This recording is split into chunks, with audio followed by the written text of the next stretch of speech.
حضرت ادریس علیہ السلام کے زمانے میں انسان بہت بدعمل ہو گئے تھے۔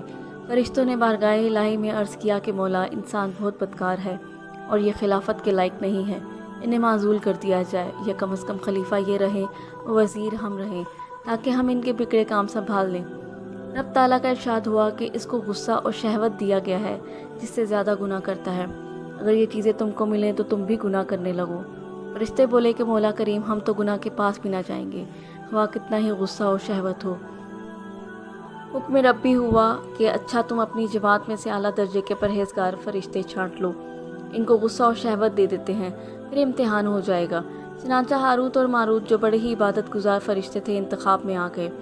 حق تعالیٰ نے ان کو یہ چیزیں یعنی غصہ اور شہوت دے کر شہر بابل میں اتار دیا اور فرمایا کہ تم قاضی بن کر لوگوں کا فیصلہ کیا کرو اور روزانہ اسم اعظم کے ذریعے شام کو آسمان پر آ جایا کرو۔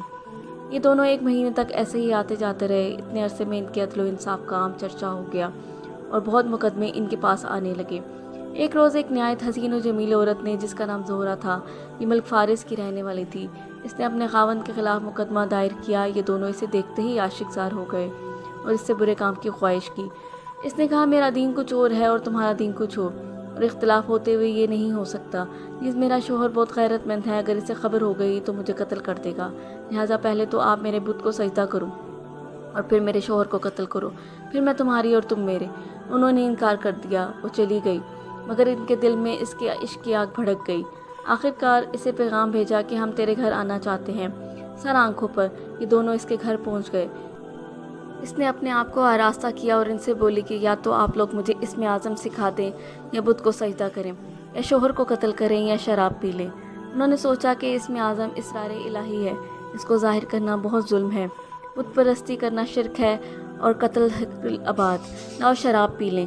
چنانچہ شراب پی لی۔ جس شراب پی کر مست ہو گئے، زہرہ نے ان سے بت کو سجدہ بھی کروا لیا، اپنے شوہر کو قتل بھی اور اسم اعظم بھی پوچھ لیا۔ زہرہ تو اسم اعظم پڑھ کر صورت بدل کر آسمان پر پہنچ گئی۔